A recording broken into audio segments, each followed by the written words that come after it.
Wednesday, the morning Dareen was about to enter prison, I arrived at her home early.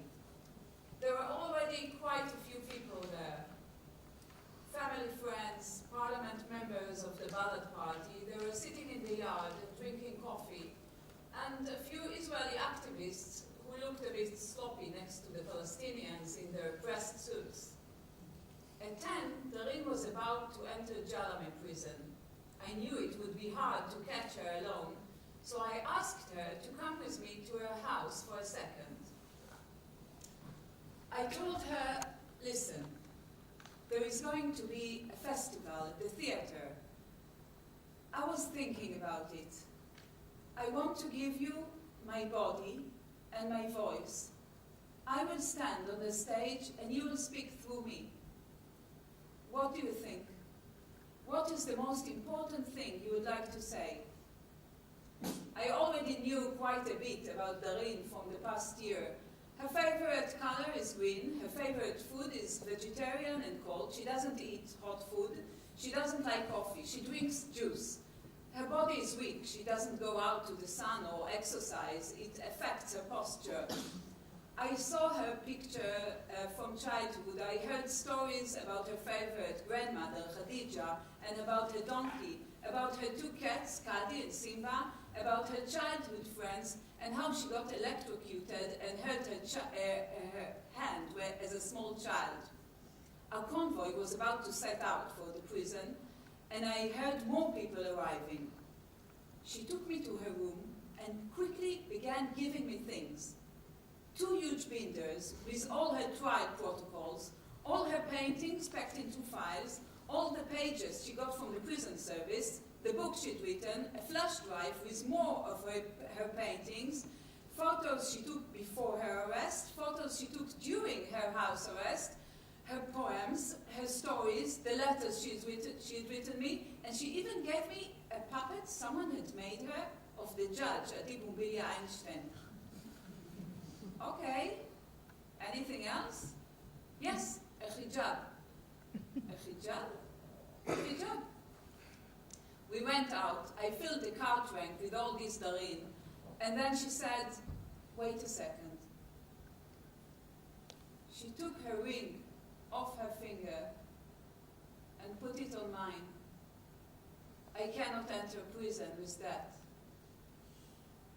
So what is the most important thing you would like to say?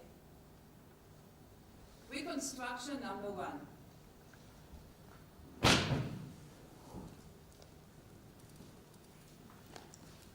الساعة 3:30 الصبح صحيت خايفة على صياح أمي وأبوي. دارين أجوا ياخذوكي. قمت من تختي فتحت باب غرفتي وفجأة بشوف قدامي قوات شرطة وحدات. It is 3:30 in the morning. I wake up for my parents' shouts. Dareen, they've come to take you. I get up. I open my room door. There stands few soldiers with guns, high-tech equipment, fingers on the triggers. 2 of them enter my room, checking every spot. Pens and notebooks all over, a camera with equipment and wood, paintings and photos on the walls, many books, French perfumes, 2 Persian cats on the bed, and a guitar. Is this your guitar? Yes. Do you play the guitar? Yes. They seem to me disappointed by my room. They take my computer, my mobile phone, and my ID card, and put shackles on me. I leave the room calm, not afraid from all this force surrounding me, because I haven't done anything to be feared from. To my parents, I say, don't worry, I will be back. They put me in a police car and take me to the Moscovia building in Nazareth, not understanding why I've been arrested. I stand in Nazareth police station yard over 2.5 hours. My hands and legs are bound with shackles, surrounded by many police officers.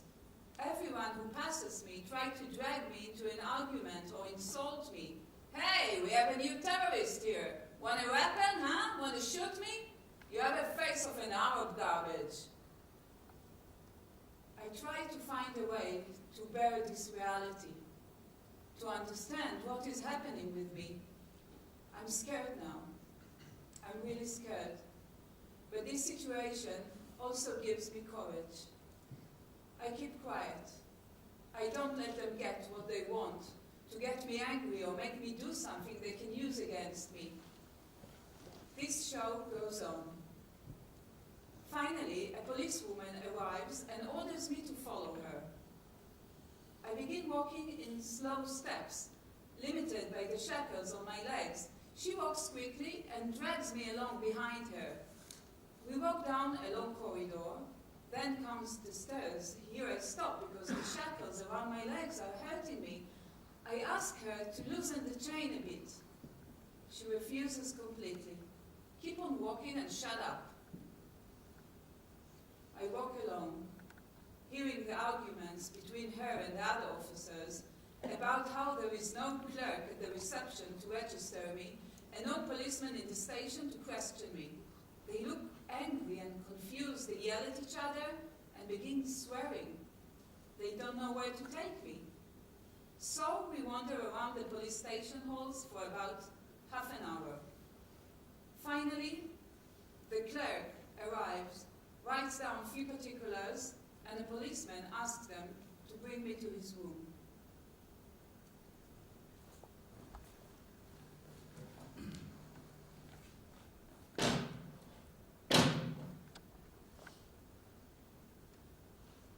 It's a very tiny room. It's 6 in the morning, and I'm chained up. It's terribly cold. There are a few air conditioning vents that are directed at the iron chair I'm sitting on that is gradually turning into ice. It's impossible to describe the feeling of a body chained in iron shackles and freezing cold and the fear from the unknown. I begin to shiver. Strange. An implement meant to ease the suffering from the weather turns into a tool of torture and pressure. The policeman shows me the screen of his phone from which he plays me Hassan Nasrallah giving a speech. Look at him. You don't want to see him? You're a perfect match. You're happy to hear his voice, don't you? You're a terrorist just like him.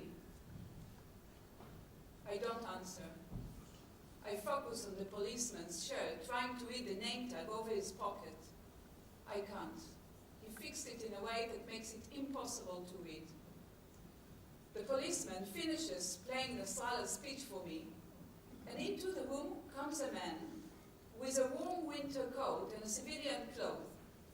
He sits at the desk, takes few pages out of the drawer, looks at his watch, and begins writing.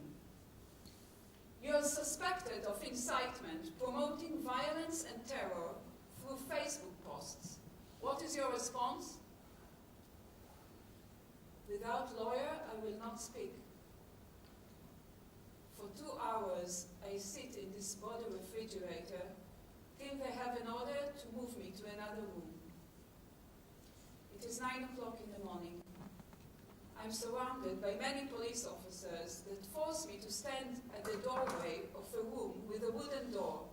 On a small golden sign, it says, Interrogation Room, in black lettering in Arabic and Hebrew. The pain in my hands and legs is becoming unbearable. After a few minutes, they take me into the room, and for the first time, they unlock my shackles. The room is full of implements, totally different from the last one. Cameras, computers, a scanner, printers, many telephones. My body begins to feel warm again. The interrogator states his name and turns on the air conditioning. Can you turn it off, or at least raise the temperature? No, I'm hot. After a few minutes, he wears the winter coat that was hung behind his chair. I decide to speak up and tell the truth. After all, I've done nothing and I've nothing to hide. You're suspected of sharing the picture of Isra Abed, the terrorist from the central bus station in Afula. I remember watching the video where she was shot several times. I don't remember sharing her photo. You're suspected of writing you wish to be a shaheed. I didn't write anything like that. Suddenly, someone enters the room, shakes the interrogator's hand, and introduces himself as a defense attorney. They speak, I cannot hear or understand a thing, and he asks to sit with me. We sit outside of the interrogation room in the interrogator's sight. Listen, according to the law, the punishment for these sort of crimes is 6 years. There is a girl from Nazareth who no one knows where she is, no one can visit her, no one knows what happened to her, and she is under administrative detention of 6 months for Facebook posts. You have to deny it all, say your Facebook account was hacked, and you know nothing about what happened. He shakes my hand and tells me we will meet later in court. I thought sitting with a lawyer will calm me down and give me confidence. I'm flooded with emotions. My pulse is racing. I hope it won't be too hard for me to stand up for myself. The interrogation begins.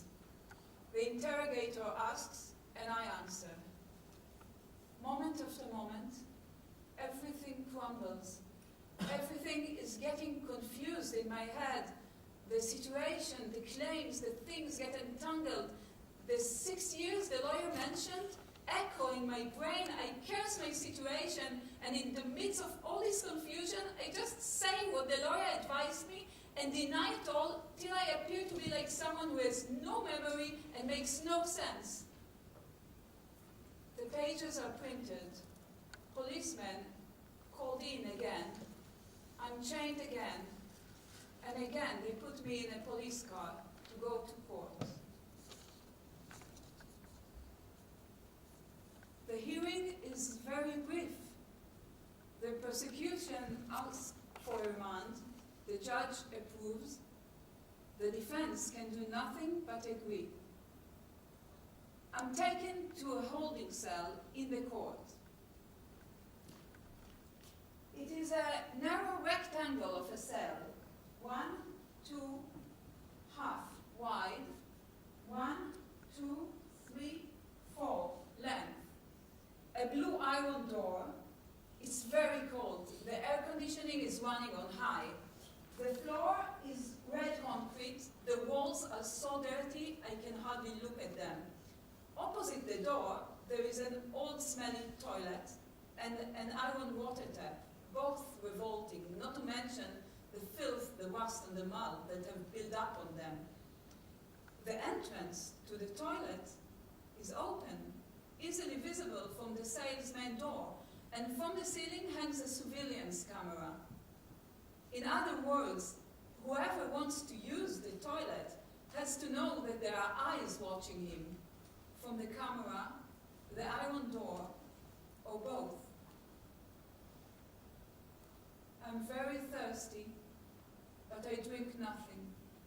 I prefer thirst over using this toilet. Beside my watch, nothing showed the passage of time. No difference between night and day. I hear doors closing, chains clinking, curses and insults that the soldiers exchange with one another and with the prisoners. The pain from sitting on the cold concrete deepens. Again, I'm asked to put my hands through the hatch. And again, the same ritual. I'm cuffed, the door is opened. A policewoman drags me by my shackles. Where to? To Kishon, the Jalame holding facility. But first, a search. Take off all your jewelry and put it on the table.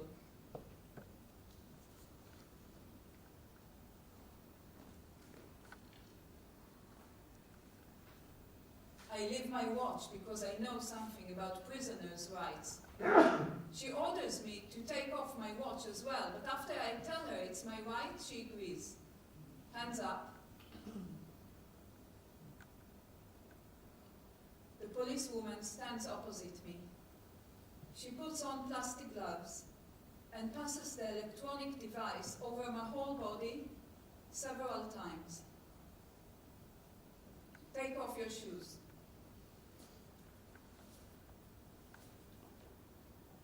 She puts the electronic device inside my shoes, take out the laces, and throw it away. She begins searching my body with her hands. I cannot bear that. I try as hard as I can to control my physical reactions, not to resist her or push her away from me, so I will not be charged in attacking her. I try not to think of it, but a childhood memory comes back to me. I'm frightened.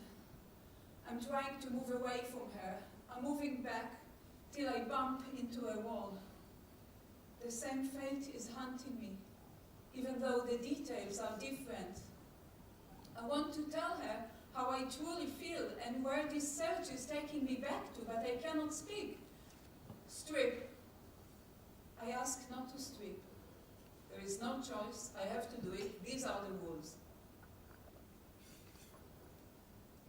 I strip naked.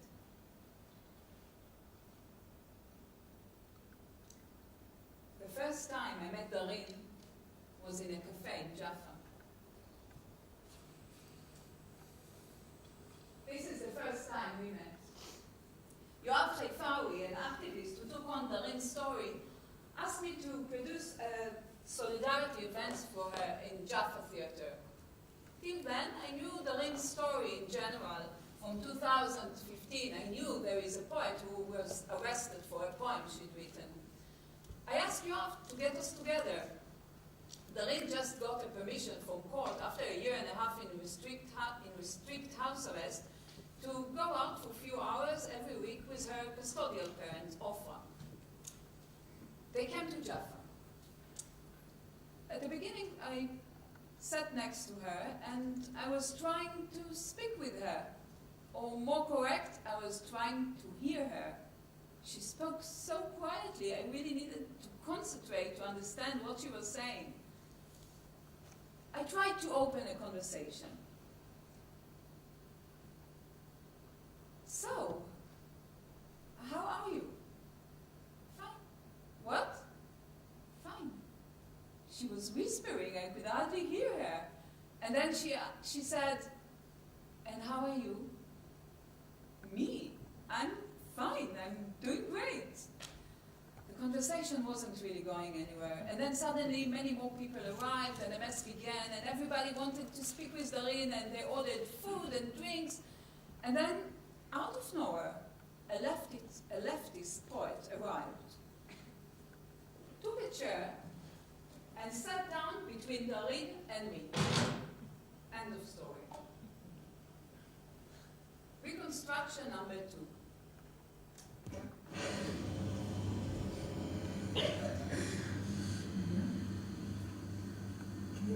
סליחה, לפני, כאילו, מה את רוצה, כאילו? כן.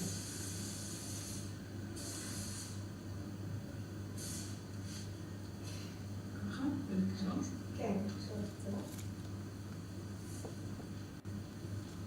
למה צריך את זה? בגלל שזה, בגלל עכשיו... They come to take me to a new interrogation. I'm searched, cuffed, and led to the posta. This is how they call the vehicle for transporting prisoners. After a 2-hour drive, I go with 6 soldiers through a big building, looking at the signs and seeing it's a mental hospital. Why am I here? We have an order to get a psychiatric evaluation for you. Labeling me as mentally ill only because I wrote down my feelings and opinions? What a horrible idea. Even if I will spend my whole life in prison, I will not accept it. It's true that because of my childhood, I do suffer from post-trauma and have some mood swings, I will not accept these lame solutions. Two interrogators are in the room. One is sitting in front of me with a computer. The second sits in a chair on the side. The room looks like a regular social worker's room in a hospital. Clean, neat, full of colors and life. Room that evokes some optimism, especially after all the darkness of Jalma prison. On one wall hangs a copy of Van Gogh's Starry Night. The interrogator begins showing me posts and pictures from my Facebook page, including the picture of Isra Abed. I don't remember sharing her photo, but I must have. He calls her a terrorist and says she wanted to stab people. From all his use of the word terrorist, I use it too, and all my response are concentrate on my opposition to violence. The second charge is a black picture on which is written, "I'm the next Shaheed." This is a picture that thousands of activists have shared from 2014. Its message is an opposition to violence, that each one of us can be the next victim. He presents me with a new charge. Support of terror organization. He shows me a post I've shared from one of the news sites with the Islamic Jihad calling for an uprising against the restrictions on prayer at Al-Aqsa. What did you mean? All I meant that we will participate in demonstrations asking for our rights to pray at Al-Aqsa. What is your position on violence? I'm against violence in any form. I myself am a victim of violence. And then he says, there is a poem here. Resist, my people, resist them, that you read with a video in the background showing the Intifada. قاوم يا شعبي قاوم. في القدس ضمدت جراحي ونفست همومي لله وحملت الروح على كفي من أجل فلسطين العرب. لن أرضى بالحل السلمي. لن أنزل أبدا حتى أنزلكم من وطني. Did you write this poem? Yes. He tells me my poem calls for promoting violence and terror. My poem is charged? This poem called for an uprising against the occupation. It speaks about the dead who fell victim to Jewish terror and violence, like the boy Ali Dawabshe, Muhammad Abu Khader. Both were burned alive, and the female Shaheed Hadila Shlamon. She was shot in broad daylight only because she refused to remove her veil. I'm going through a 5-hour war of attrition in this interrogation. I try as hard as I can to clarify my intentions in the poem and explain that the charges come from misinterpretation of my poem. I offer them to erase the post and end the argument. I also offer them to erase my whole Facebook account and remove the danger if there really is any. It doesn't help.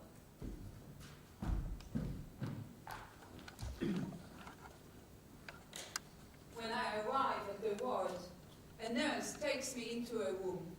She writes down a few particulars, makes a few tests, and asks me to remove my hijab. Why? We are all equal here, and it's forbidden to show the religion in any form. These are the rules, and they must be respected. And how that goes along with the right of ritual and freedom of religion? She doesn't answer. I don't argue with her. I take off my hijab and give it to her. One day, they bring to the ward a Jewish woman with a head cover similar to mine. I'm surprised that she enters the ward with her head cover And the nurse accompanying her is the same nurse who took my hijab. I cannot keep quiet. I go to the office and ask them to open the hatch. The same nurse is there, along with the head nurse. Without no introductions, I ask them my hijab back. She immediately says that it's forbidden, it's against house rules. Do those rules allow her to wear her head cover and forbid me to wear mine? She doesn't answer. The hatch is closed. They speak for about 5 minutes. She opens a drawer with my name on it. She takes out my hijab and gives it to me. The joy of wearing my hijab back is not religious. It's the joy of achievement. I've gotten a part of my identity back. And I'm even more happy when an Arab woman sees me with the hijab and says, I want my hijab too. Go to the office and ask for it. She also got her hijab back. Reconstruction number 3.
In court, the prosecution presents its new arguments from the illogical conclusions drawn from the answers I gave in the interrogation.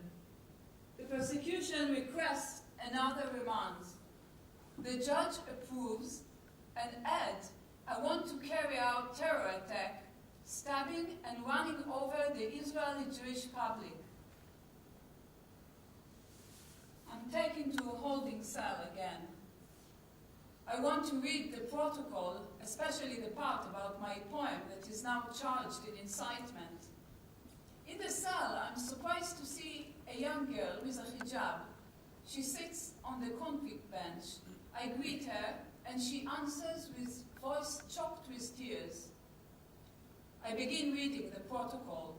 If it weren't about me, I would believe that this is the most dangerous criminal in the world. The girl continues to weep. Her cries enter my heart. I tell her, what happened? Do you need help? I am the one who was shot in the central bus station in Afula. You are Isra Abed? You are alive. Before she can even answer, I hug her and kiss her. I can't believe my eyes. Is this a coincidence? Look, I'm here because I posted for solidarity with you. I posted your picture on Facebook. She hugs me hard. She stops crying and laughs. We speak about that day in Afula. She tells me exactly what I thought. She really did have a knife, but she didn't want to hurt anyone. She was in despair and wanted to commit suicide. She wouldn't have been the first. I begin calling the soldiers and ask for help. I tell them that there is someone here in pain. They don't answer. I call them more than 10 times, and finally they bring me 2 coats. I fold up the first one and put it on the concrete bench for her to sit on. I cover her with the second one. She is physically and mentally exhausted and suffers from attacks of unimaginable pain. She can't stand or sit, she can hardly move. You can still see clearly the bullet wounds. With all her pain and exhaustion, She put her hand on my shoulder and manages to sleep for a bit. After an hour, a woman soldier opens the door. Isra Abed, come to your session. There is a lot of media outside. You are forbidden to say a word or to make any gesture, not even to wave hello. She puts shackles on her hands and legs. She'd just been released for intensive care, and today is her first day in court. Isra goes very slowly out of the cell. Again, Jalami. I have to prepare myself for the strip search. It's the third time today. I've been through this torture dozens of times, but each time it becomes harder. I ask not to strip. I have nothing on me. I've been searched twice today. There is no choice. I have to do it. These are the rules. This time, I feel like something is choking me. More than any other time, I feel like suddenly I cannot control myself. Agitated, I tell her what I've been through in my childhood, and that this strip search is bringing me back memories and causes me pain. I think that something from what I'm telling her touches her a bit, and I hope she will show some mercy and will give up the search. But then she says, just let down your pants and raise your shirt. I will not touch you. I will only look. She probably thinks that her act is great humanitarian achievement in prison. But my suffering only grows. Desperate, I strip quickly. The warden opens the big blue door. The cell is stinky and filth, full of bloodstains on the walls. I ask for cleaning products, and I scrub the cell with a broom, soap, and water. I hope they will bring Isra to my cell, but it doesn't happen. I'm isolated. I try to reconstruct everything I've been through, wondering who got me imprisoned. I go back to the end of 2014, when I first wrote poems about the suffering throughout my childhood, and for the first time I was able to break the barrier of silence. But the poems could not express all the pain and suffering I've been through, so I wrote a short story, A Girl in the Wolf's Forest, about the first time I was suffering from violence in my childhood, and I published it on Facebook. People began to react to it and share it on their walls, till he himself saw it, the wolf. He did whatever he could to get me to take the story off, pressuring me through my family. I refused. I left the story and did not take back. On the contrary, I reposted it. In the evening, few hours before my arrest, he appeared under my window and shouted, "Dareen, ya haywan, ya sharmuta, you filthy animal, you slut, you will pay for what you did." I shut the window tight and paid no attention to his shouts. I have unbearable headache. I ask the warden for a painkiller. After an hour, she brings me a yellow pill. I go back to the bed and look at the pill. Every time I want to swallow it, I imagine it's a pen and decide not to. I have an annoying need to write, strange longings for writing I didn't have before. I'm trying to write with the yellow pill on the wall. It doesn't work. I go back to the bed. I study the pill carefully, trying to think, how can I get ink out of it? It's terribly cold. I zip up my coat and close it. Suddenly I have an idea. I take off my coat. I break the clasp of the zipper. I try to write with it on the wall and succeed. First, I write my name, Dareen T. then the date, November 1st, 2015, and the time, 9 and 10 minutes. Woman liberties. 1. A wish. I wish to be the beginning of love and the bed of a dream to the sorrows of childhood. 2. Visions. Poetry, if kept hidden on paper, will bring its writer nothing but pain.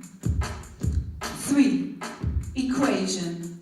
Child rapists are nothing but packs of frightened wolves, imagining their victims as eternal flame pursuing them. 4. Storm.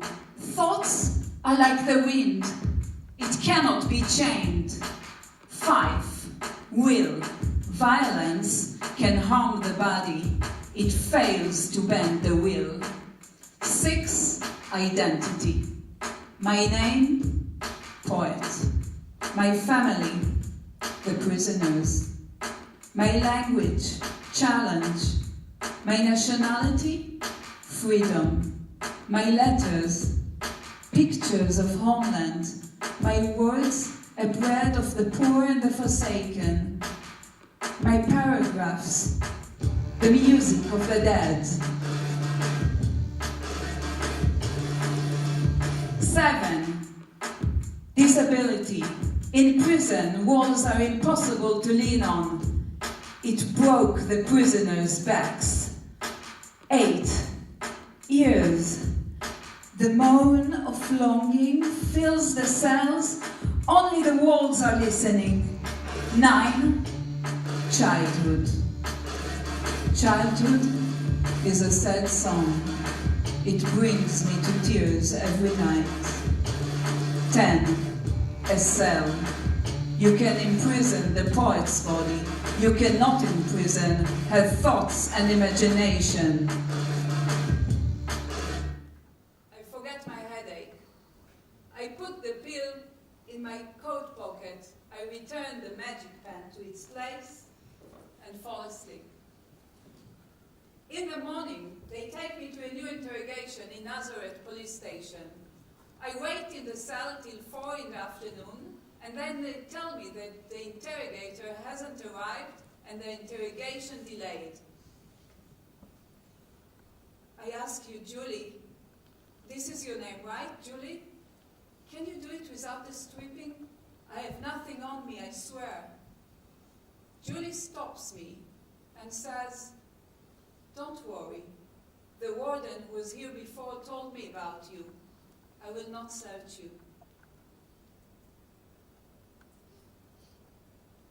How grateful I am for her to letting me go without the search.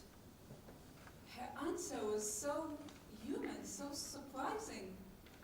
I never heard about wardens treating prisoners well. They always speak about evil and ugliness. The events here, I like a language full of mistranslations. Julie and I are smiling to each other, and I re-enter the cell.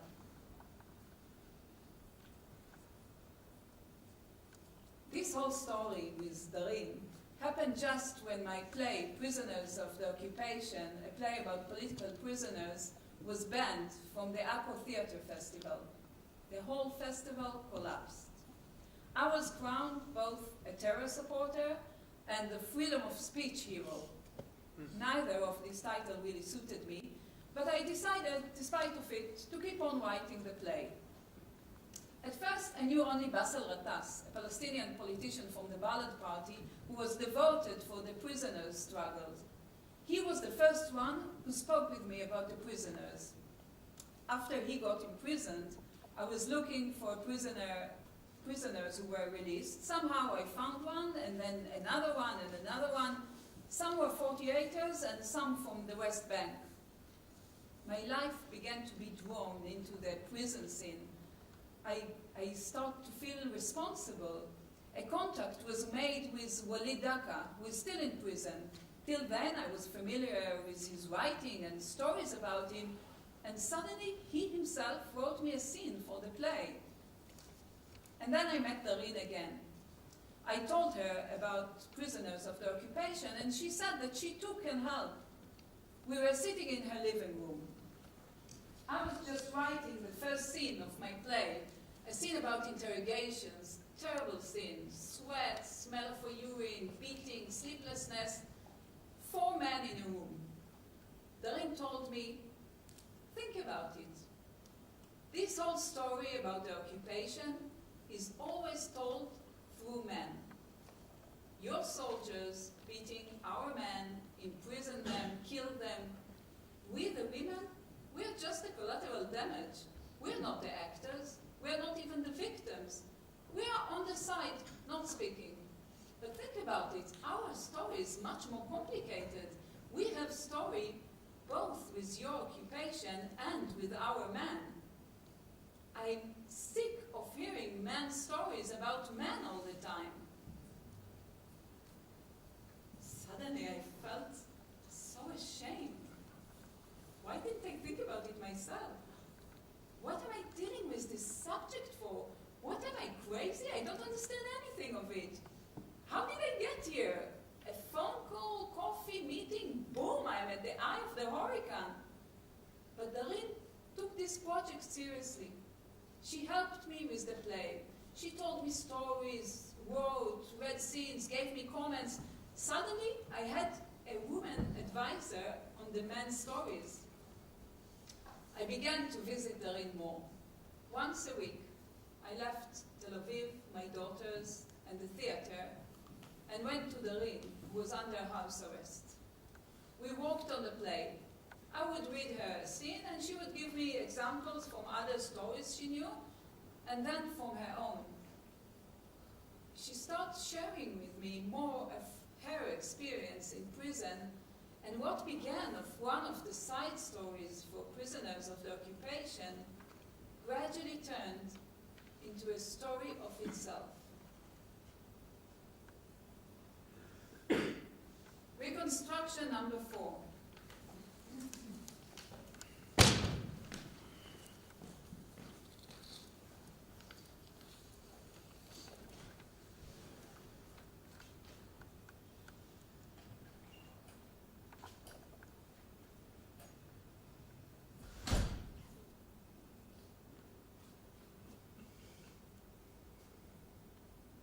They moved me to the Sharon prison.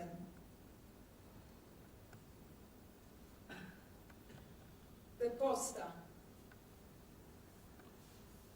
The posta looks from the outside like a big bus, but from inside it turns into few black cages. One of the soldiers opens the door, has a dog enter to check out the seat. Another soldier orders me to enter, and the door slams on me. An iron seat in a narrow cage that one can only sit on upright. There is no window. From the ceiling hangs a surveillance camera and an air conditioning vent that cannot be closed. For 2 hours I'm chained in this tomb till the posta begins to move. As the posta moves, I move. I cannot sit steady because of the shackles on my hands and legs. The driver brakes and I'm thrown against the sides of the cage. On sharp turns, I fall on the floor. My body jumps with every pothole and I can feel my back vertebra coming apart. I'm trying to ease my pain a bit and I'm banging with my shackles on the cage door, asking at least to turn off the air conditioning. I'm ignored. The posta makes 3 stops. From the sounds of the chains banging on the floor, I understand we've stopped at prisons.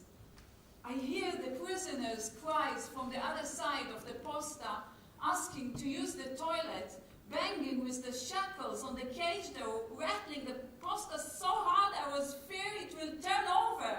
The only response is an order, quiet! This ride lasts 4 hours. Finally, the cage door opens. I'm not alone.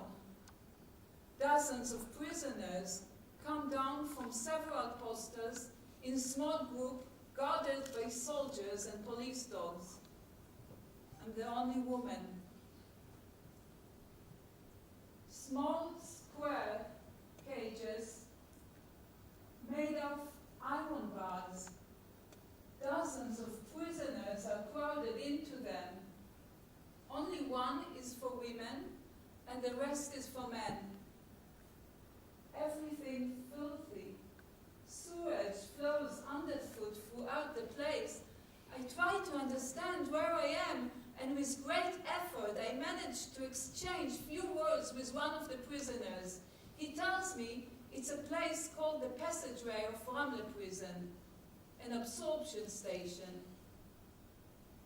It's a piece of hell on earth. For 5 hours, I sit in this cage with no food, drink, or visits to the toilet, which is for both men and women, closed with half door. A soldier stands by the door on guard, sometimes glancing on whoever is inside, making disgusting comments and laughing at him with the other soldiers. I envy the prisoners who don't understand Hebrew. It seems to me that causing us, the Palestinians, suffering is something that causes them joy and enthusiasm. I decide to remain silent. No matter what I see or hear, my heart dies of helplessness, of the inability to stop the suffering caused to my people. At 5 o'clock in the afternoon, again the poster. This one is smaller one.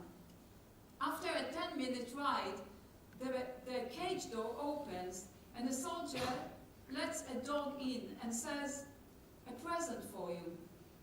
The dog sits opposite me. The soldier gives him treats till it pees on the seat. I cannot describe the smell that rises from it. The soldier pets the dog and says, "Well done, good dog." He lets the dog out. He is about to close the door, and I say, "Wait! I cannot stay closed in this cage with this stench. Please move me somewhere else." "You think you smell any better?" The door slams, and I begin to vomit. After an exhausting hour, we reach the Sharon prison.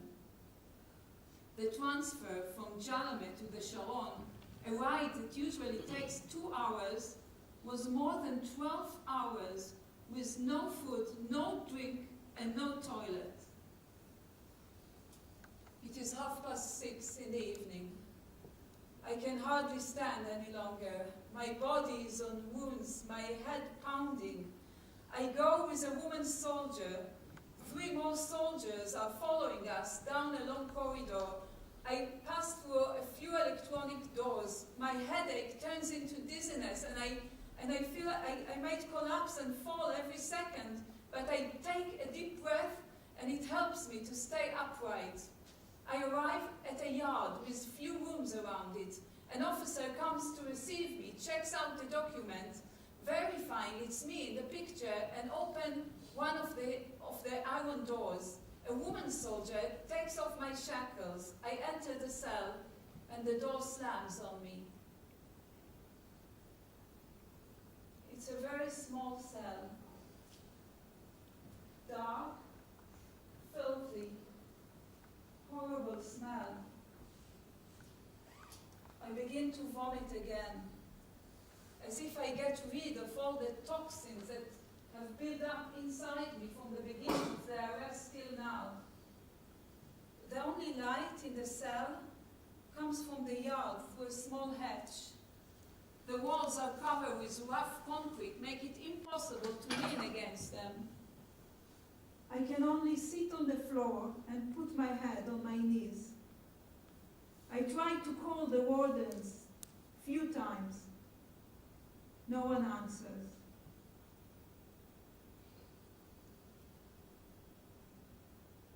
Two hours later, a woman soldier opens the door and drags me by my shackles to an office where an officer is waiting. From his questions, I understand it's the registration office for new prisoners. From there to a doctor for a few quick checks, and from there to Wing 11, the wing for political prisoners. It is 8:30 in the evening. The warden transfers me to another warden who takes off my shackles and strip searches me. I hear cries, "Girls, we have a new guest, we have a new prisoner in the wing." The warden opens the iron door. I enter the wing. She calls out to Lena, returns to her office, and leaves me with Lena.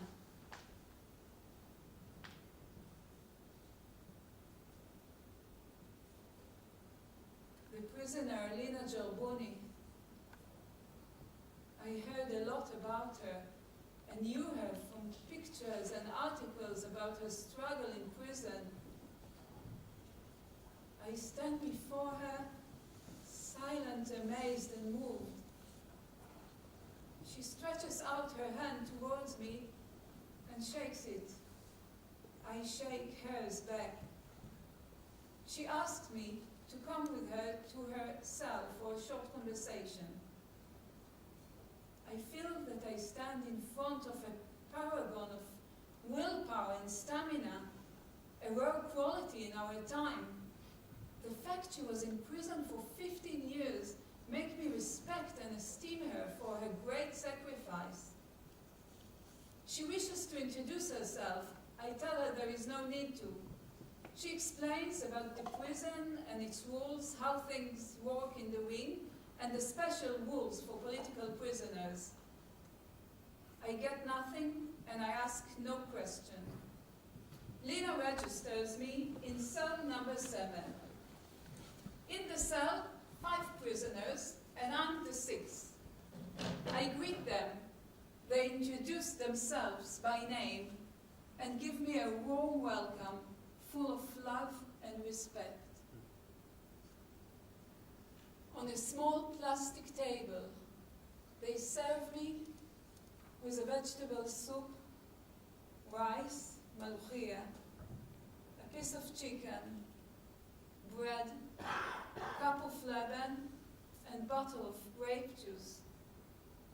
I've never imagined I would see such food in prison. I thank them for the food and the generosity and apologize I cannot eat much. I get the top bed and I'm glad about it. I climb up the ladder and sleep till the morning head count at 5 a.m.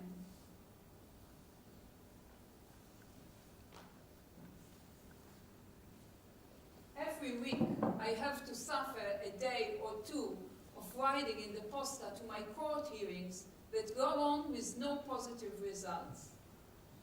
One day, as I wait in the prison yard for the registration officer, I see a group of soldiers, and among them a boy, a young prisoner. From his appearance, I understand he's barely 12 years old. The boy bound with various chains, shackles on his hands and legs, and an additional chain binding his hand and leg scuffs to a ring in the middle. His left hand bandaged. "Yalla boy, move it!" The boy can hardly walk. The chains seem to weigh more than he does. Every 4 or 5 steps, he stops to rest and catch his breath. But the soldier keep making him moving fast. They come towards me, few steps from where I stand. His legs caught up in the chains, he loses balance, falls, and begins crying. In sort of involuntary reaction, I try to get to him to help him up. But the soldier holds my shackles and doesn't let me move. Just let me help him to get up. He gets what he deserves. It's none of your business. For the first time since my arrest, I feel an intensive rage that makes me want to hit this soldier. I cannot see children suffering. I immediately want to save them. But I'm a prisoner and I cannot fulfill my human obligation to this child laying on the ground. Habibi, inti akbar minhum. Rise, you are stronger than they are. Rise, you will be okay. The boy looks at me and says, Shukran Ilak, thank you. With great difficulty, he rises up to his feet. But the soldier keep on yelling at him, Yalla walad, lazem naroch min hun, yalla imshi b'sura. The boy begins walking and disappears, while his shadow keep on chasing my thoughts, constantly everywhere.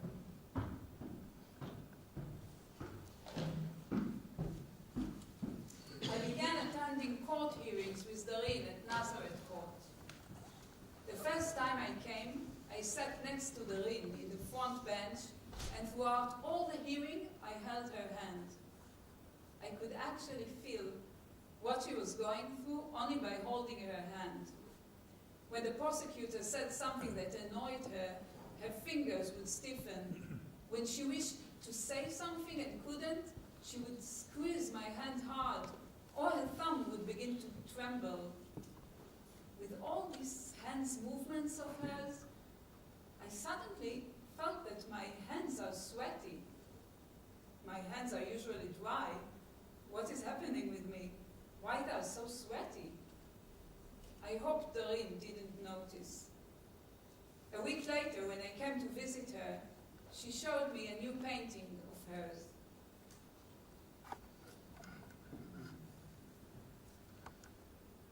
At the beginning of the rehearsals, Dareen came to the theater to watch a rehearsal. I was so excited. I kept to the text and the technical actions. Dareen sat quietly. Sometimes she covered her face with her hands.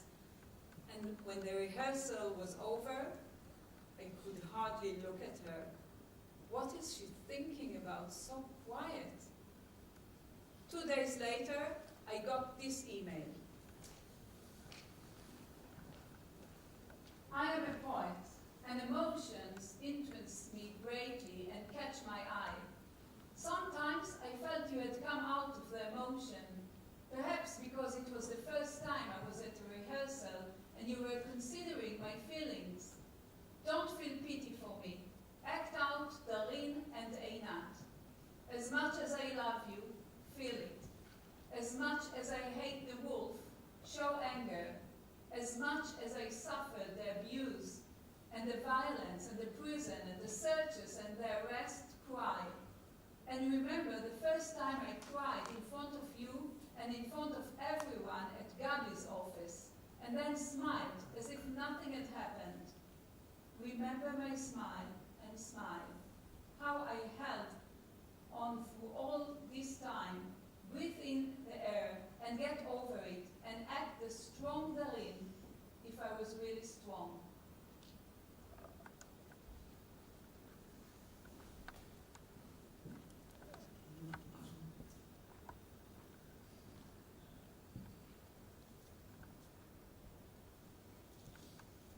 I'm sitting in the prison yard.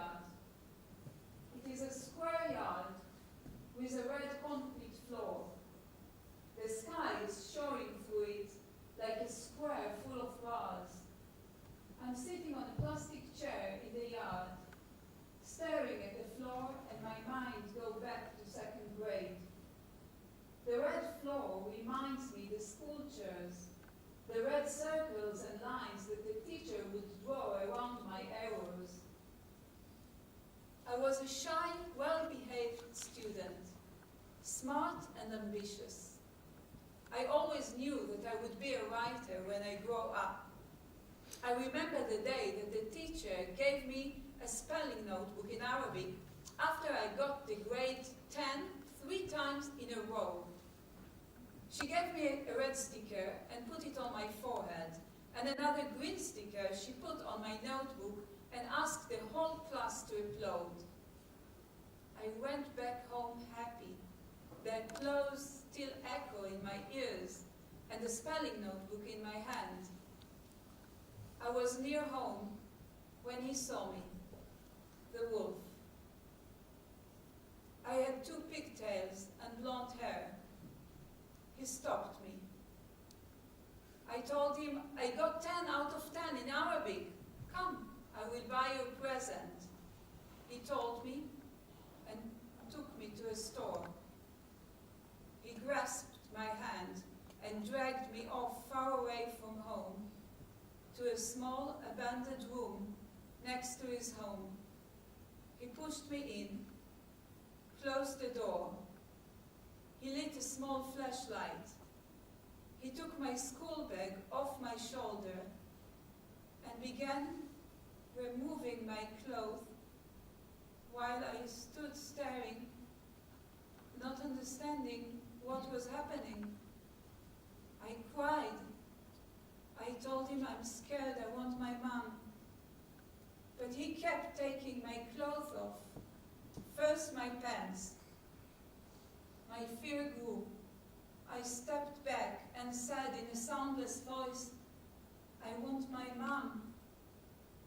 And he answered in a cold tone I couldn't understand as a child, but I do understand it now. Standing in this red yard, in this prison. The room wasn't large. I moved back till I bumped into a corner, my pants still hanging between my legs and the spelling notebook in my hand. He came close to me, got to his knees. He finished removing all my clothes and began touching my small body with his large hands. Don't be afraid. We'll play and then we'll go. He left no place in my body untouched.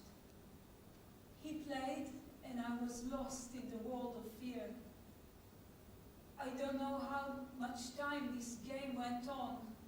When he satisfied his animal lust, he began putting my clothes back on, and the notebook fell from my hand.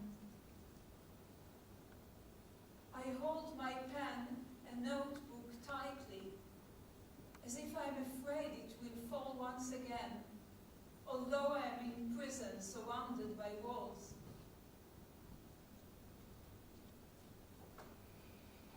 I was 7 years old when my childhood was murdered for the first time. It began as an abuse and turned into rape that lasted 5 years. He rearranged my clothes. He put my school bag back to my shoulder. He returned the spelling notebook to my hand. He held a knife and laid it on my tongue. Don't you dare tell.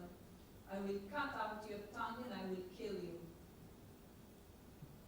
He opened the door, looked around.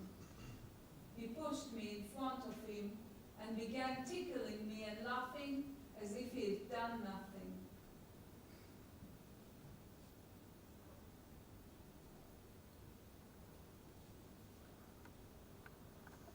I stopped the flood of memories in me. I go back to prison.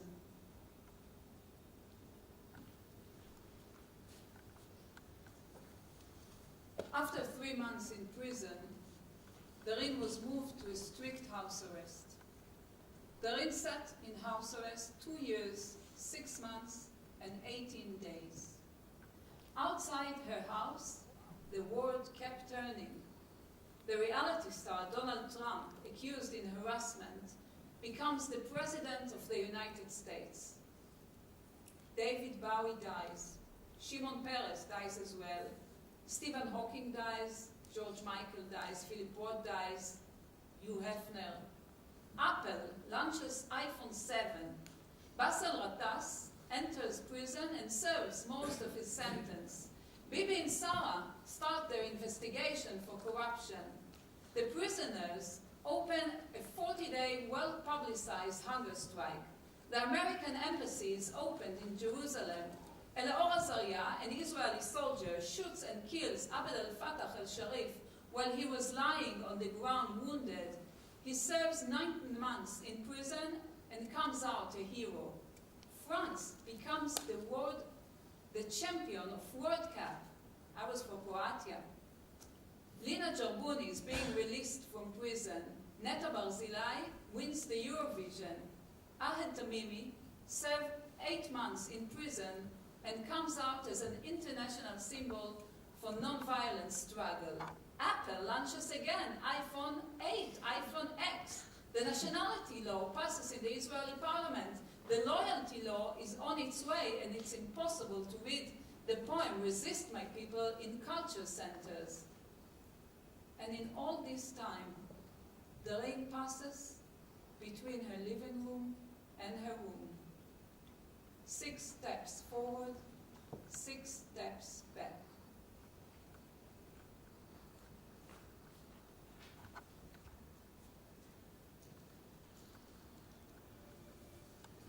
House arrest is harder than a real prison. The cell has 4 walls, blue door, a small window and bars. But in house arrest, these symbols expand and everything around me becomes walls, locked doors and bars, and the family becomes wardens. During the house arrest, I forgot what the sky looks like, the sea, the streets, the people, the roads and the cars. I would look out the window of my room and long to see the world as if I've never seen it before my arrest.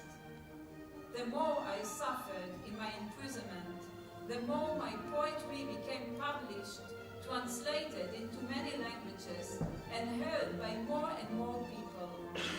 I no longer felt alone. I began looking for a lawyer.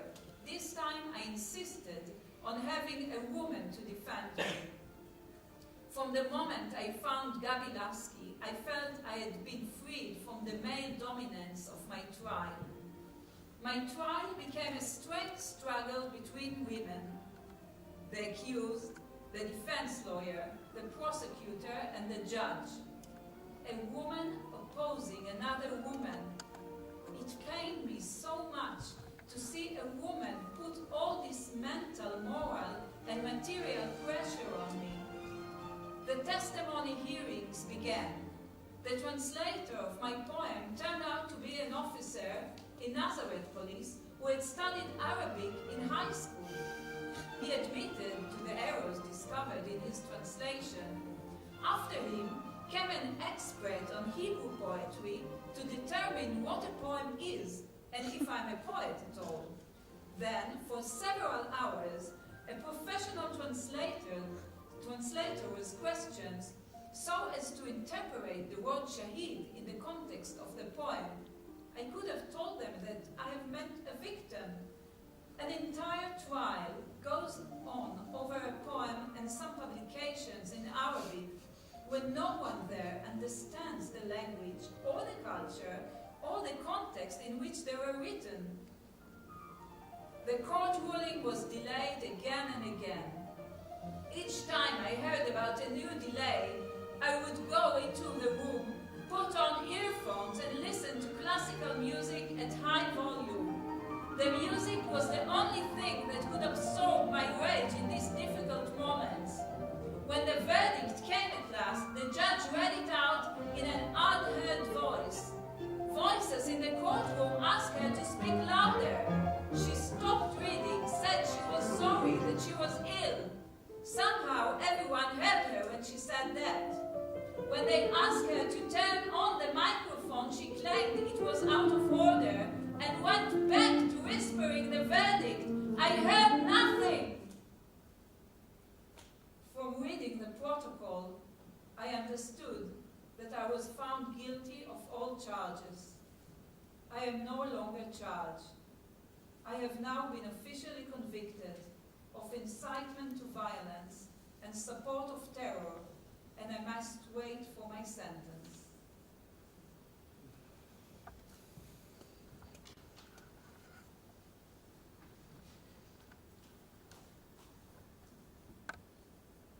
I smiled, and with this smile summed up all the words that one could say, that there is no force in this earth that can silence my voice my writing, my feelings, and my resistance.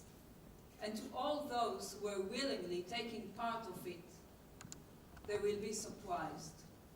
My voice has only grown deeper and stronger. اللي ساهموا بحبسي وفكروا إنه السجن وإنه القضية رح تخلص صوتي للأبد رح يتفاجئوا إنه لصوتي صار في أوتار إضافية